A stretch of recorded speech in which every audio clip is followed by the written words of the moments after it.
harka fuunee akkam jirtu daawwattoota keenya kun kutaa lammaffaa qophii torban darbee jalqabnee turedha. Torban addaa waa'ee luba guddinaa tumsaa dhaloota isaanii, guddina isaanii, mana barumsaa akkasumas immoo tajaajila isaanii waliin ilaalaa turre. Har'a itti fufuudhaan waa'ee luba guddinaa tumsaa waliin kan ilaallu ta'a. Ana wajjin kan jiru hojjetaa wangeelaa Gammachiis Karrasaa Frankfurt German irraati.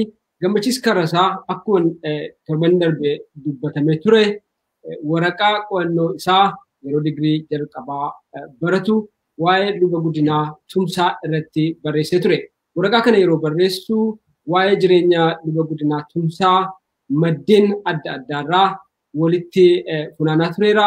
Isarraati wanna beekuu nuuf qoode jechaadha. Kaayyoo guddaan sagantaa kanaa namoonni gadi fageenyaan bal'inaan waa'ee luba kanaa hin beekne akka baran akkasumas immoo namoonni biroon itti fufiinsaan fakkeenyummaan jireenya tajaajila luba guddaa kanaa dhaloota irraatiif barumsa guddaa wanna ta'uutii fi namoonni itti fufiinsaan hojii garaagaraa hojjetanii akka dhiyeessan kakaasuuf inspire gochuudhaaf gargaara. Mee har'a kan nuyi ilaallu waa'ee holistic ministry isaaniiti, chaalenjii isaaniin mudatedha. Garuu gara gaaffiitti odoo hin ceeniin dura mee hojjetaa wangeelaa Gammachiis Karrasaa kadhata gabaabaa nuuf godha. Hin kadhannaa. Waaqayyo akka nu barsiisuuf, Gooftaan akka nu geggeessuuf, gaaffiif deebii kana keessatti Waaqayyoo namoota sagantaa kana hordofaniif hubannaa adda ta'e akka laatuuf waan dudubbatamu kana keessatti wanti nuyi dubbannu ulfina Waaqayyoo qoba akka ta'uuf kanarraas immoo dhalootaaf kan ta'u Waaqayyoo galaa akka nuuf galaasuuf kadhanna. Guddifnee si galateeffanna yaa Waaqayyoo. Gochaa keef tola kee hundumaatiif ati Waaqayyoodha. Ati amanamaadha. Ati guddaadha. Hundumaa ol kan taate Gooftaa keenya. Ammas torbee booda toora interneeta yaa Waaqayyo kanaatiin waa'ee garbicha kee bara isaatti si tajaajilee lafa kanarra deddeebi'aa ture gara keettatti waamte. Lubi guddinaa tumsaan eenyudha? Maalis ture isa jedhu keessatti yaa Waaqayyo jireenya hafuura keenyaaf kan ta'u, jireenya hawaasa keenyaaf kan ta'u, ergaa guddaaf jabaa kan of keessatti qabu kana keessatti barumsa, beekumsa, hubannaa adda ta'e yaa Waaqayyo akka ati nuuf laattu, akka ati nu geggeessitu yeroo kanaaf iddoo kana dabarsinee sitti laanna. Teeknika isaa interneetii kana ati to'adhu. Obboleessa koo yaa Waaqayyo sana wajjiniin turtii godhu hiikaa gargaari.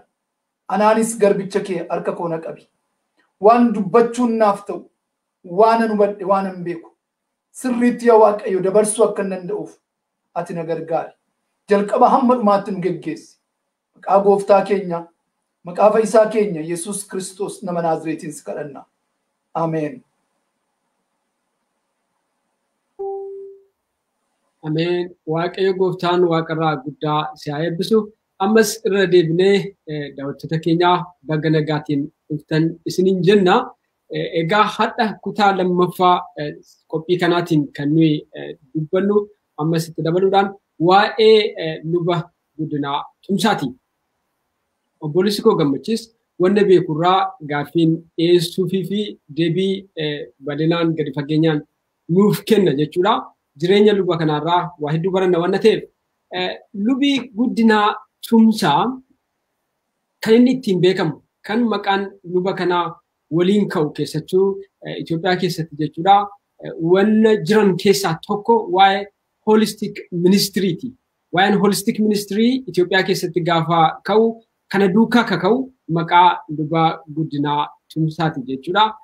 Mee holistic ministriin kuni maa inni namoota akka koo hin beeknee fi tarii gaaffiitti ta'uu danda'a wanna ta'eef sanarraa hakaanuuti holistic ministriin maalinni itti fufuudhaan kan itti akkati naaf deebistu barbaadu lubbi guddinaa tumsaan holistic ministry kanaa bu'uura tajaajila isaa godhatee akka adeemu godhe biyya sana keessatti hin barbaachisa wanni kun jedhee akka inni fide introduce godhu kan taasise maalinni sababisaa tarii opportunity ta'uu danda'a challenges carraas ta'ee rakkoolee turan lubni kun holistic ministry akka inni biyya sanatti introduce godhu isa gochuu danda'a ta'a. We don't know.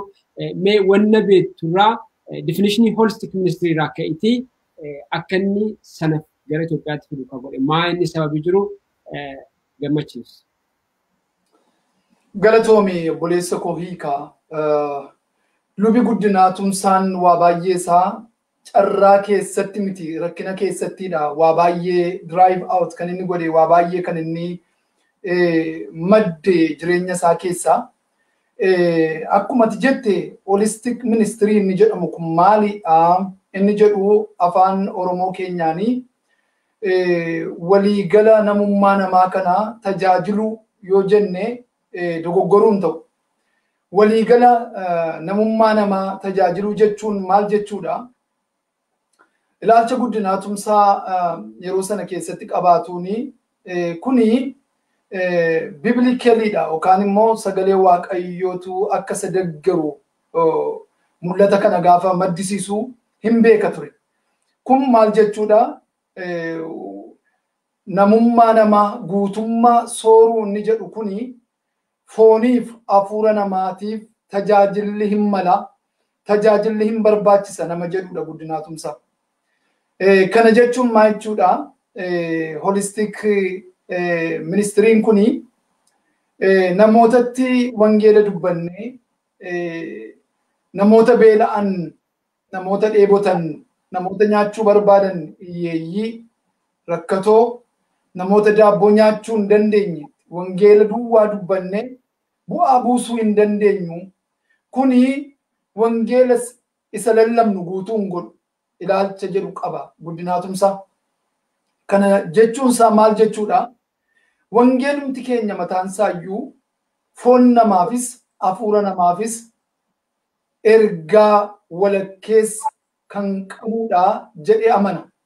Kanaafi yeroo namootatti wangeela dubbannu waan isaan barbaachisu immoo gochuutu nutti jiraata. Kun hojii misiyoonummaatii, hojii hojjetoota wangeelaatii, hojii lubootaati. Namoota wangeelatti lallabnu kanaa karaa isaan ittiin of danda'anii waan isaan hojjetatanii yookaan of jiraachisuu danda'anii biddeenis isaaniif kennuutu nutti jiraata. Isa jedhu ilaalcha akkasii qaba guddinaa tumsaadha. Sababiin isaa namooti keenya akkuma ati beektu biyyi keenya biyya hiyyeettii yookaan biyya guddachaa jirtu biyya hin guddatiin garuu guddachaa jirtu jedhamtee akka itti waan beekamtuu fi baay'een namoonni wangeellitti lallabamu kun hiyyeeyyii waan ta'anii fi waan nyaatan isaan barbaachisa wangeela biratti. Kun immoo wangeelaa isa jedhu ilaalcha akkasii qaba. Fakkeenyaaf gooftaan keenya Yesuus Kiristoosii yeroo namoonni karaa dheeraa wajjiniin deemanii lafa onaa keessatti itti dhi'e akkas jedhe ilaalcha sana qaba guddinaan. Namoonni kun erga kaleessa yowwanaati afaanii waan qabne waanta ta'eefi waan isaan afaan qaban qabduu as fidaayii jedhee gooftaan Yesuus Kiristoosii bartoota gaafatee bartoota keessaa qurxummii lamaaf biddeen garbuu shan gaafa argate galateeffatee isaaniif kenne wangeela duwwaa isaaniif ilaalu. Kanaaf ilaalchi guddinaa tumsaa sanaadha. Nun namoonni warra wangeelaa kuni Yesuus gooftaadhuma jenneetti lallabnee waa'ee lubbuu isaanii duwwaaf wangeela dhimma baasu gartokkeetti lallabuun nuuf hin ta'u foon isaaniifis kan barbaachisu biratti hojjechuun dirqama keenyaa jedha. Gaaffii kee isa ittaanuuni maaliidha guddinaa tumsaadha akka holistikiin barbaachisaa ta'e kuni akka ta'uuf carraadha moo garuu odoo gara gaaffii kun lamaffaa sanatti hin ceeniin dura gaaffii jalqabaa kana irratti jechuudha. Nuti wangeela qofa lubbuu isaaniitiif tajaajillee itti dubbannee biraa deebi'uu odoo hin taane qaama isaaniifis namni misoomutu sirra jira aayidiyaa jedhu akka qabudha kan ittiin nuuf ibsite. Baay'ee galatoomii gooftaan si haa eebbisu. Ilaalcha kana irratti namoonni kiritisizimii dhiyeessan ni jiru. Namoonni ilaalcha kana gaaffii keessa galchan jechuudha. Ilaalchi kun luba Guddinaa Tumsaa akka isaan gara siyaasaatti achi maqan isaaniin godheeraa jedhu namoonni. Darbees immoo atimee lubi Guddinaa Tumsaa namni foonsaaf hafuura isaatiin servisii argachuu qaba. Guddachuutu sarara jira. Wanni lamman kuni wal duukaa adeemuu guddinni isaanii qabu wal keessa jiru wanna ta'eef jedhanii hojii guddaa hojjetaniiru akka beekamutti jechuudha.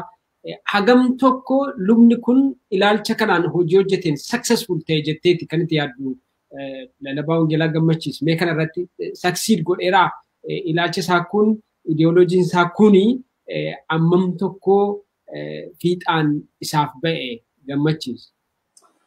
Baay'ee fayyaa ta'ii ka resistaansii yoo qabaatu malee namoonni ilaalcha kana bifa biraadhaan yoo ilaalan malee ilaalchi Guddinaa Tumsaa kuni galma ga'eeran jedhaan. Maaliif galma ga'uusaa akkamitti beektaa yoo jette harrayyuu waan Guddinaa Tumsaa proposed godhe waa'ee guutummaa namaa tajaajiluusa jedhu kana waldaan kiristaanaa amantee fudhattee itti jiraachaa duukaa bu'aa irratti hojjechaa jirti. Kanaafi kuni bibilikaliidha. Waa tokko mul'ati haaraan gaafa nama keessaa ba'u mormiin dhabu. Hiikoo garmalees namitti kennuun mala. Garuu immoo namni Waaqayyoo kun lubi guddinaanii kan isaan kana godhanii beezii yookaan waan isaaniin deeggarsa koo jedhanii kan isaanii irra dhaabbatanii kana godhanii dubbii Waaqayyooti. Dubbii Waaqayyoodhaa keessa olaalle iddoo baay'eetti hin deeggera. Waan dubbii Waaqayyoo wajjin wal qabatuuf isa namoonni siyaasa jedhan sanas utuu hin taane isa namoonni dura dhaabbatan utuu hin taane harrayyuu ilaalchi kun waa'een guutummaa namummaa namaa kana sooruu tajaajilu hafuuraaf fooniin daabboos ilaannee fi wangeelas ilaannaaf inni jedhu kuni galma ga'eera. Fiixas ba'eera yaada. Maaliif waldaan kiristaanaa baay'een har'a ilaalcha kanatti namanti. Gooftaan Yesuus Kiristoosii akkuma sila kaase namootatti wangeela lallabee lafa duwwaa lafa onaa irratti akkasitti gad inniisu jedhe. Fidaa dheetu waan isaan qaban qurxummii lamaaf biddeen garbuu 6 eebbisee nyaachisee quubsee namummaa isaanii safooniif kan barbaachisu biddeeniif qurxummii laatee fi isa hafuuraaf immoo wangeelatti lallabe gooftaan Yesuus. Kanaafi ilaalchi Guddinaa Tumsaa fiixa ba'eeraa galma ga'eeraa revised hin taane irra deebi'ame maaliif groundiin isaa wangeela waanta ta'eef hiika. Tole gooftaan si haa eebbisu. Mee itti fufi yaada jalqabdee nuuf babal'isi nutti himi maaltu kakaase luba kana holistic ministry akka inni gara biyya keenyaatti fiduu fi ka'umsa kan isaaf ta'e sababa kan isaaf ta'e maalinni muuxannoo jireenyaati moo rakkina bara jiru mee wanta jiru nutti himi. Egaan akkuma beekamu gara caalu rakkina keessatti mul'ati gurguddaan akkasii namaaf kennama. Rakkoo baay'ee hedduudha lubi Guddinaa Tumsaa kan inni bara isaa keessatti dabarse. Egaani lubi Guddinaanii qabsoo rakkinaa keessattidha mul'ata of danda'u itti kan isaanii Waaqayyo isaanii bilaateettiin ka'anii yeroo isaan dubbatan sana rakkoon luba Guddinaa argatee maalidhaa yoo jenne ani akkaataa qorannoo nan geggeessetti rakkoo alaaf rakkoo keessaati yeroo sana keessatti rakkoon keessaa rakkoon alaa kun walumatti dabalamee mul'ata hedduu akka namni waaqayyoo kun lubi guddinaanii isa qabaatan kan akka qabaatan godheera jechuudha. Tokkoffaanii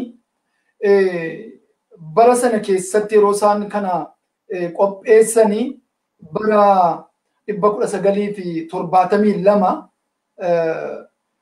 maaltu ture warri misiyoonii gaafa dhufanii wangeela jalqaba gaafa sirrimatti lallabuu eegalanii aadaa saba keenyaa eegaa achuma keessatti wangeela kana gaafa dubbatanii namoonni amanuu gara wangeela fudhachuutti gaafa dhufanii booddana keessaa yeroo guddinaatumsaa gara of danda'uutti deemuutu nutti jiraata. Namummaa namaa kanas bifa lamaan sooruutu nutti jiraata. Jireenya hafuura isaaf kan ta'u laannee fi daabboonni nyaatus waan inni itti jiraatus waa tokko gochuutu nutti jiraata jedhee yeroo ka'e kana keessatti warri misiyoonii tokko yeroo sana keessatti luba Dr. Tasgaraa Hirphoos dubbiseen ture kanarratti mana qulqullummaa ijaarratanii achi keessatti amantoonni namoonni keenya keessatti wal ga'an jalqabaa keessa fannootu dhaabbatee ture. Fannootu jira. Fannooni waa'ee dhiphina gooftaa keenyaa, waa'ee du'aa ka'uu isaatii, walakkeessa wangeela keenyaa bakka bu'a.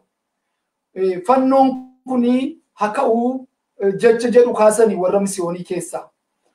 Fannoon kun yoo ka'e gaariidha. Mana qulqullummaa keessa taa'umsaan barbaachisu. Baay'ees xiyyeeffannaa keenyaa gara misoomaatti goonaa jecha jedhuun ka'ani. Kana guddinaatumsaadhaa dura dhaabbate. Waa'een fannoo, waa'ee Kiristoos, waa'ee wangeelaa wanta ta'eef dura dhaabbate. Yeroo dura dhaabbatetti guddinaatumsaadhaa warra misiyoonii kun utuma nu gargaartanii kana jechuun keessan immoo sirrii miti sirradhaa jedheetu sana keessatti dhagaa waa'ee of danda'uu kan mul'ata propose gochuu danda'e jechuudha. Rakkoo sana keessattidha. Waan warra misiyoonii harkaa horii argatanii wangeela tajaajiluudhaaf horiin waan isaan barbaachisuu fi guddinaatumsaadhaa waan dhugaa tokkotti yeroo isaan dhufanii immoo itti bu'anii compromising goone. Compromise jechuun okay haa ta'u kaa jedhee itti walii galuudhaa fi garaan laanne. Garuu fuulaaf fuula fannoo mallattoo wangeelaa kun mallattoo dhiphachuuf du'aa ka'uun gooftaa Yesuus Kiristoos bakka bu'u kun iddoodhaa hin ka'u jedheetu sana keessa chaalenjii sana keessa utuu jiruutu waa'ee of danda'uu fi waa'ee holistic ministry kanarratti presentation dhiyeessuudhaa fi of qopheessee baruma sana keessaa mul'ata isaa kanaa gadi baase jechuudha. Kana keessatti guddinaatumsaa bifa adda addaatiin warra misiyoonii wajjiniin chaalenjiin isa argatee ta'uu rakkateera, rakkinni isa argateera. Warra walii wajjiniin hojjechaa ture lubootaanii rakkinni isa argateera. Alaan immoo karaa sirna bara sana biyyattii Itoophiyaa sana hoogganaa ture maarkisizim leenizimii waa'ee jiraachuu waaqayyoo sirna ganu sanaanis immoo alaan dura dhaabbachaa ture rakkoo kana keessa ture jechuudha lubi guddinaatumsaa. Yeroo kana keessattidha kan inni rakkoo keessattidha waa'ee of danda'uudha kan inni mul'ata isaa argatee gadi ba'eesiin jechuuf hin jedha. Tole hojjetaa wangeelaa Gammachiis Karrasaa yaada keef guddaa galatoomii gooftaan si haa eebbisu.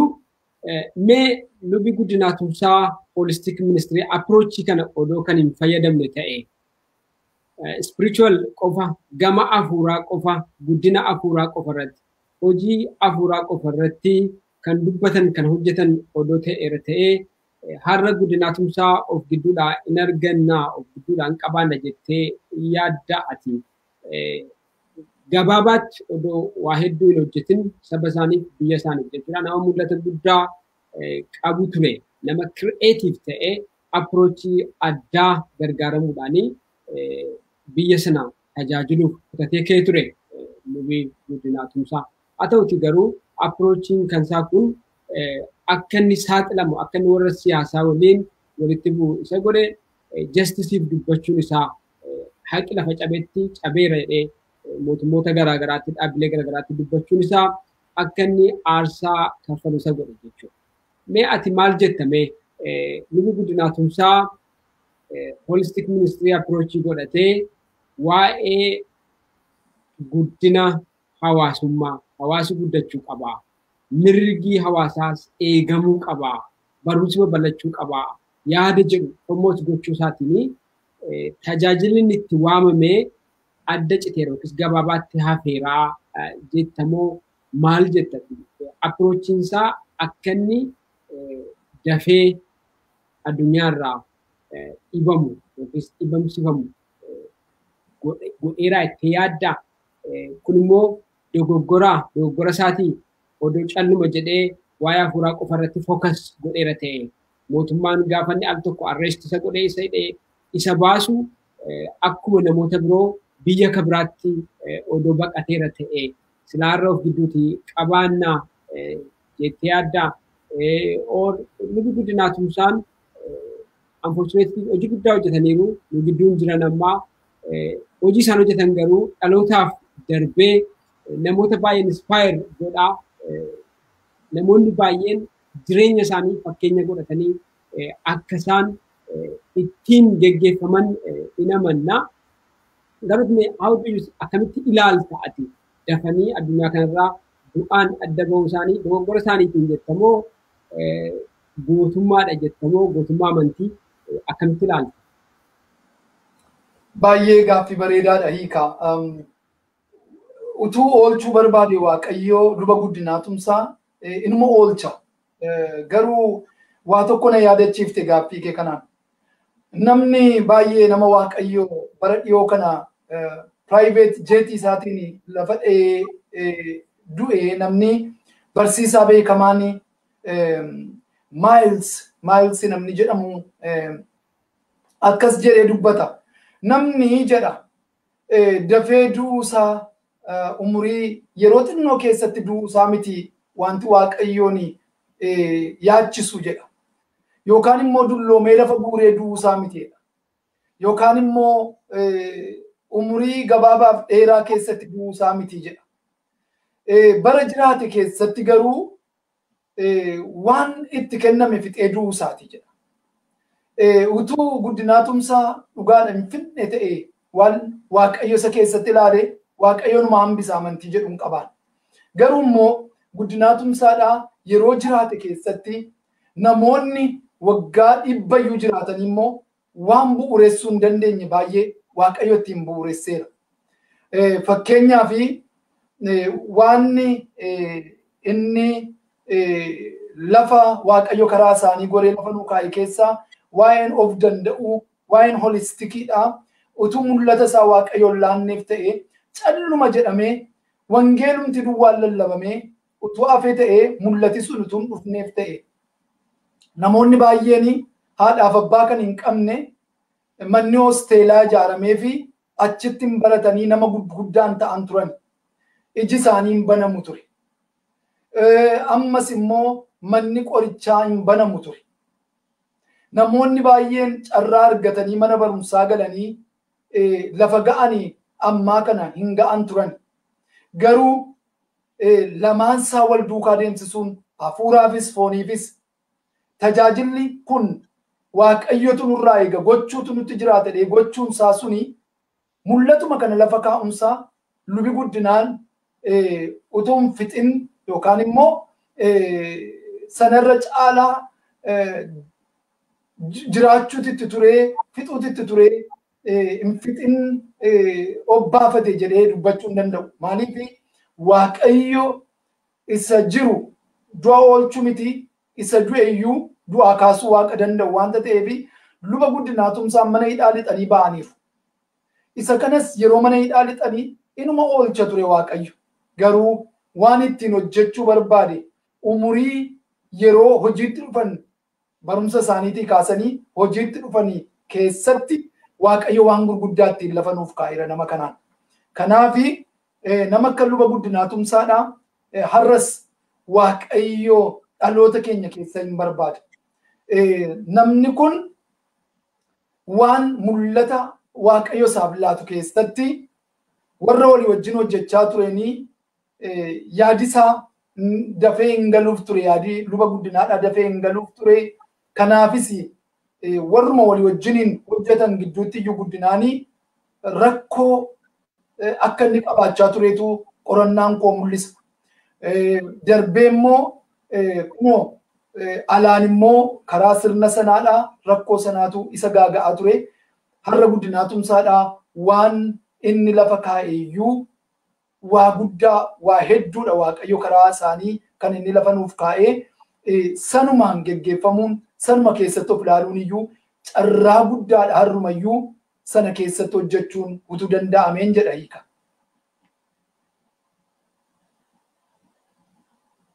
Galatoomii Gammachiis. Egaa wareegama lubii guddinaa tumsaa dabarsan ilaalchisee kitaabileen barreeffamanii jiru. Irra deddeebi'ee namni adda addaas bakka adda addaatti yeroo dubbatu ni dhageenya. Keessumaa biyya Gammachiis jiru biyya Jarmaniitti bara naazii kan maqaansaa ka'u jechuudha. Dietrich Bonhoeffer kan jedhamu lubni waldaa kiristaanaa gochi naazii Jarmaniin raawwachaa jiru sirrii akka hin taane fuuldura dhaabatee nama dubbate waliin wal bira qabanii kompeer godhanii dhiyeessu namoonni baay'een, keessattuu lubi guddinaa tumsaa Dietrich Bonhoeffer of Afrikaati jedhu. Egaa Dietrich Bonhoeffer yeroo sana gootummaa guddaadhaan du'a odoo hin sodaatin jechuudha. Naazii fuuldura dhaabatee nama bara 1945tti wareegamedha. Dietrich Bonhoeffer kitaabilee lamallee barreesseera. I think yeroo sirriin haasaa turre The Cost of Discipleship kitaaba isaa sana akka dubbiste natti himteetta. Kitaabni isaa lammaffaan Ethic kan jedhamudha. Waa'ee Christian Ethics wanna of keessaa qabu natti fakkaata. Kitaabni isaa yoon dubbisne ta'ellee egaa namoonni baay'een jireenya tajaajilaa fi wareegama luba guddinaa tumsaa Dietrich Bonhoeffer waliin wal bira qabaniiti dhiyeessu jechuudha. Egaa Dietrich Bonhoeffer guddinaa tumsaa tarii gama ta'e tokkoon inspire isa godheeraa fakkeenya ta'eeraa fi jennee yaaduu dandeenya. Maaliif namni kun namoota akka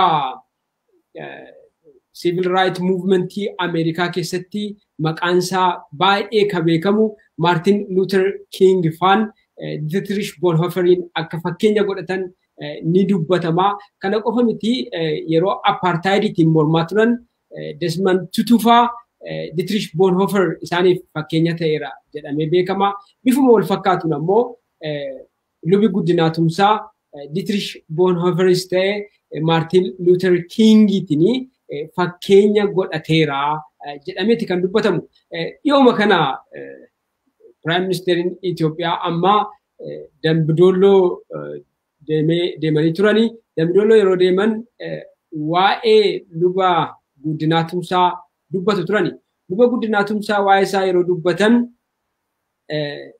Martin Luther King waliin wal bira qabaniiti kan isaan dubbataa turani. Dietrich Bonhoefferiin waan dhagaan natti hin fakkaatu. Mee wanna isaan jedhan dubbannee xiqqoo ishee yeroo nu hafe keessatti waan tokko irratti dabalee sagantaa keenya gara goolabuutti finna. Wanna Prime Ministeriin Itoophiyaa luba guddinaa tumsaa laalchisee dubbatan let us hear it. Walqixxummaa namootaaf, bilisummaa namootaaf, namoonni addatti qabsaan naannoo kanaa ba'an. Namoonni baay'ee Martin Luther King walqixxummaaf qabsaa'e amantaaf duwwaa osoo hin taane mirga namummaaf ta'uu qaba jedhee addunyaan guutuu hin dubbataaf. Garuu Martin Luther King Oromiyaa irraa ba'e, Wallaggaa irraa ba'e, luba guddina tumsaa hojii isaaf gocha isaatiin Martin Luther King itti gadi kan laalamu miti. Qabsaa'eera, barreesseera, dubbateera, ummata koon ganu jedhee aarsaa ta'ee jira. Inni sunis kanuma godhe keenya dubbachuu waan dadhabneef dhokotee hafe malee Maartin Luther King kan Itoophiyaa luba guddinaa tumsaa asuma keessaa kan ba'e ta'uusaa yaadachuuf dargaggoon har'aas akka isaa ta'uuf of qopheessuu, of barsiisuu, of agarsiisuu, hojiidhaan of mul'isuu akka qabdan dhaamsa koon dabarsuu barbaada. Tole, dhageenyeerraa lubi guddinaa tumsaa Martin Luther King of Itoophiyaati jedhu. Meeti haasaa kana akkamittiin ilaalte? Situationii amma yeroo ammaa kana Itoophiyaa keessatti adeemsifamaa jiru hundumti keenya ni beekna. Keessattuu kiristaanonni baay'een hidhamaa jiru. An akka dhuunfaa kootiitti kan natti dhaga'amu waa'ee haqaa yeroo baay'ee siyaasa Itoophiyaa keessatti kan dubbatu Baqqalee Garbaa kiristaana kan ta'e nama Waaqayyoo hidhaati jira. Prime Minister Itoophiyaa yeroo isaan Damdoolootti deemanii waa'ee luba guddinaa tumsaa dubbatan kana I was thinking about Baqqalee Garbaa. Maaliif nama wangeelaa akka inni ta'e waan hin beekuuf jechuudha. Gara kanatti siin si fidee waa'ee siyaasaa akka itti yaada kee ibsattu dubbachuuf forsi gochuuf odoo hin taane gammachiis yeroo tokko tokko wanti adeemsifamu waliin yeroo makamu ilaalla.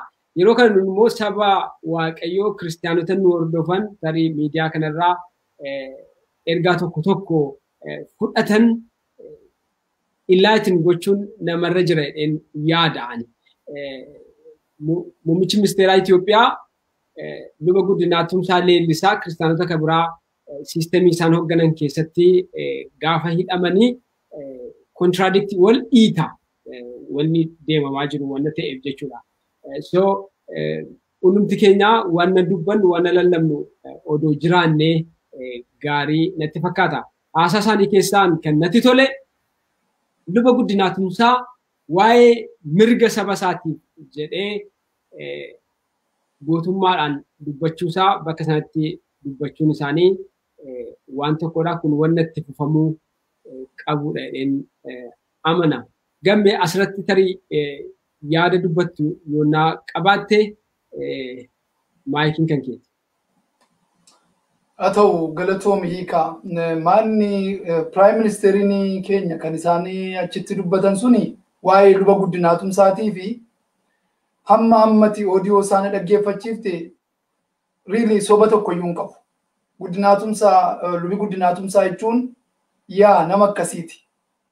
Egaa ammoo maanni inni sirna keessa ture keessatti nama hoogganaa turetu tun ta'ini akka secular worldiitti nama hoogganaa ture tun ta'ini inni karaa amantaa irratti nama hooggansarra turedha. Sana keessatti gahee inni taphateedha. Maa inni guddinaa tumsaadha namaa galeennaan iyyuu baay'ee nama danquunis wal danquunis hin danda'amu. Guddinaa tumsaa justisiidhaaf dhaabatee warra sagalee hin qabneef sagalee ta'uu fi utuu komfoortii ofii isaatiif jiraachuu danda'u dhiisee fakkeenyaaf sirnumti kun immoo sirrii miti yoo ta'e immoo akkuma nama guddinaa tumsaafaa namoonni geggeessitoonni waldaa kiristiyaanaa paasteroonni luboonni hojjetoonni wangeelaa na fakkaatanii waan qabatamaa ta'e waan dubbiin waaqayyoon deeggaruuni no jechuun cubbuu miti jechuudha. Sirrii miti. Maaliif guddinaa tumsaa kan inni godhe kanaadha. Sirna fiudaalizimii keessatti Haile Sillaaseedhaanii no sirrii miti. Lafa qotee bulaa irraa fudhatanii kanuma isaa qochisiifatanii achi keessaa wan sardii duwwaa akka inni argatu gochuun siisota duwwaa laachuufiin kan isaa irratti deebi'anii garboomsuun sirrii miti jedhee dura dhaabbataa ture jechuudha. Lubi guddinaa tumsaa darbanii sirna dargii keessatti immoo ammas gaafa maarkizim leenizimii tiyooriin sun aayidoloojiin sun gaafa inni biyyattii sana qabatee sirna ta'e geggeessu immoo ammas sirrii miti jedhaniitu mootummaa dargii dura ejjennoo guutuudhaanii booldirii immoo dubbachuudhaanii waan inni itti hirruu ta'etti hirrina isaatti himaa turanii waan inni irraa kaate immoo irraa kaatteettaa jedhanii itti himaa turan. ergaan waldaa kiristaanaa, ergaan raajotaa, ergaan paasterotaa, ergaan hojjettoota wangeelaasii bara kana kanuma ta'utti jiraata. Yeroo haqi dabuu sirriidhaa akka barbaade yoo ta'u jedhanii kompromaayis yoo godhu ta'e isaan luba guddinaatumsaa miti jechuudha. Lubi guddinaatumsaanii injastisiin yeroo ta'u hundumaatti nama jedhee gadi ba'u, nama mootummaadhaa fi isa oppressed godhu fuula dura dhaabbatanii lakkii oppressed hin godhinii warri kunis mirga namummaa qabuutii Waaqayyo kan kenneef jedhee nama dubbachaa darbees immoo wangeela karaa sirrii Waaqayyo jedhurra nama lallabaa ture darbe ta'uusaan sitti hima.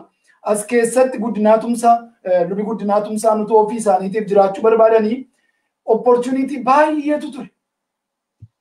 Yeroo mul'ata garaagaraa Waaqayyo fidee gara isaanii fidee isaan gadi baasanitti immoo obboloota wajjin hojjetanii wajjin dabalatee alaa mootummaa keessa jiraniini keessaa immoo obboloota wajjin hojjetaniini misiyoonota Awurooppaa irraasii ka'anii deemaniini hinkoo jedhaa waan dabaa ta'e hundumaatiin mormaa waan isaanitti mul'atee sirrii ta'e biibilikaalii ta'e immoo fiixa ba'uutitti jira warra jedhaa turanidha. Fakkeenyaaf waa tokko kaasuun barbaada chaalenjii yookaan rakkoo karaa obboloota wajjin hojjetanii luba guddinaatumsaa kan mudate keessaa yeroo tokko akkas godhanii lubi guddinaatumsaa ofii isaaniirraa jalqabaniitu namooti lallaboonni birrii 20, birrii 30, birrii 15, birrii 10 ji'atti miindaan kaffalamee fi wangeela yeroo lallabanii nuun namoonni gar tokko lakkaa'amnu garuu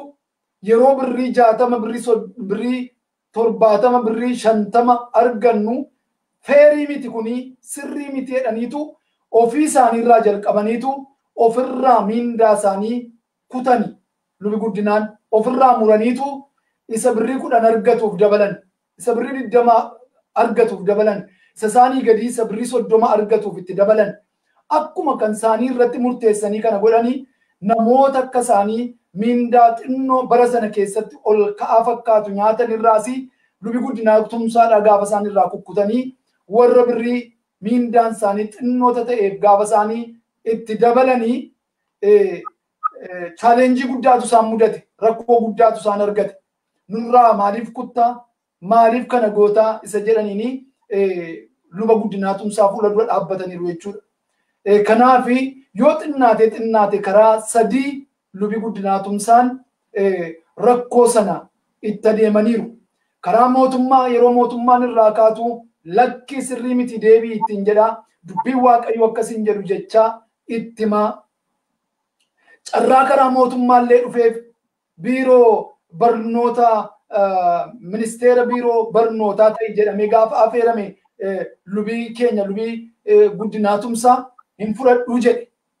Sirna keessa jiru sanatti waan hin amanneef namnachi keessatti immoo dhaqee yeroo makamu sirna sana waan simatuu fi hin fudhuu shumata nalaattan kana fudhadhaa deemaa narraattiin jedhe. Kanaaf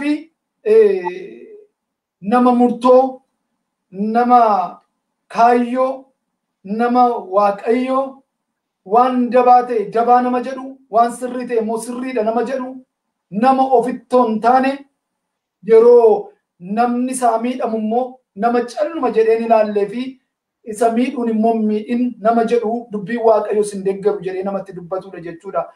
Lubii keenya lubii guddinaatumsaadha.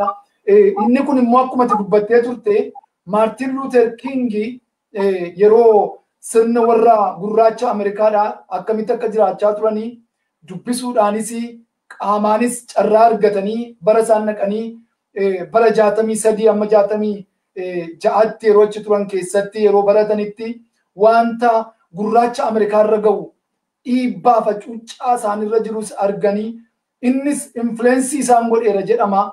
Waa'een sirna garbummaa apartheid kan South Africaas luba guddinaatumsaa jireenya isaanii irratti dhiibbaa fideera jedhama.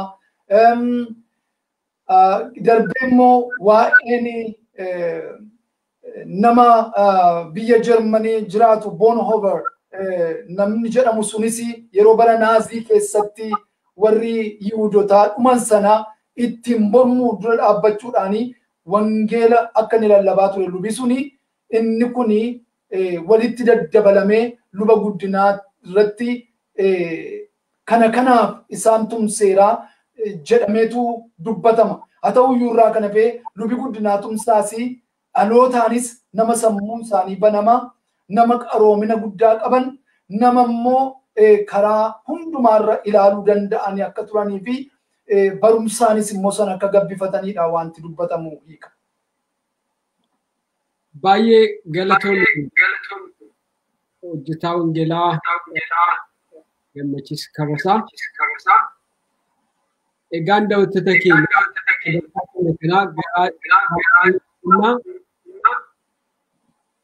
haga ammaatti waa'ee luba guddinaa tumsaa ilaalchisee dhaloota isaanii, guddina isaanii, barumsa isaanii, tajaajilaa fi waa'ee wareegama isaanii irraas immoo haga tokko tuttuqneerra. Kun egaa dhaloota har'a jiruuf fakkeenya barumsaa akka ta'u abdii guddaati qabna. Namoonni qophii kana bifa tokkoonis ta'e karaa garaagaraa ilaaltan gara fuulduraatti jireenya luba kanaarraa waan baay'ee barachuu waan dandeenyu fi bifa adda addaatiin hojii waa'ee jireenya luba kanaa, tajaajila luba kanaa, fakkeenyummaa luba kanaa gadi baasnee dhalootaaf kaa'uun dirqama keenya jennee amanna. Akkuma dubbataa immoo turre lubii guddinaa tumsaa nama wangeelaa, nama waaqayyoo luba ta'ee odoo jiru waa'ee dhiitamuu mirga saba isaatiif nama dubbataa ture, nama duubatti hin deebine hamma lubbuusaa wareeguutti nama fuuldura dhaabbatee dhugaan dhugaa, sobaan soba jechaa ture wanna ta'eef har'a waldaa kiristaanaa biyya sanaa namoonni geggeessaa jiran fakkeenyummaa jireenya luba guddinaa tumsaa irraa fudhachuudhaan dhugaan dhugaa, sobaan soba jechuu akka danda'anii fi inamannaa hin eeggannas jechuudha. Lubi guddinaa tumsaa waggaa hedduu dura lubbuun isaanii darbeera. Har'as waldaan kiristaanaa jirti. Har'as luboota hedduu hojii lubii guddinaa tumsaa hojjechaa jiran kan hojjechaa jiran jiru. Amantaa garaagaraa keessa jechuudha. Namoonni abboota amantaa ta'uudhaan namoota geggeessan yeroo haqi jallatu, haadhi hiyyeessaa yeroo miidhamtu dhaabachuu akka qaban, mootummaa biyya bulchuu, gorsuu, itti dubbachuu, ifachuu akka qabanii gama kanaan guddinaa tumsaarraa haa baratanii jenna.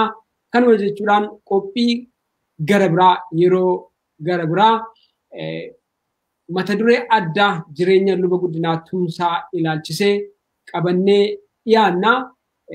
Kan hadhaa asumaan xuuraa hojjetaa wangeelaa Gammachiis Karrasaa. Waaqayyo gooftaan guddaa si haa eebbisu. Sagantaa keenya kanumaan gara goolabuutti finnaa. Nagaa waaqayyotti jiraadha.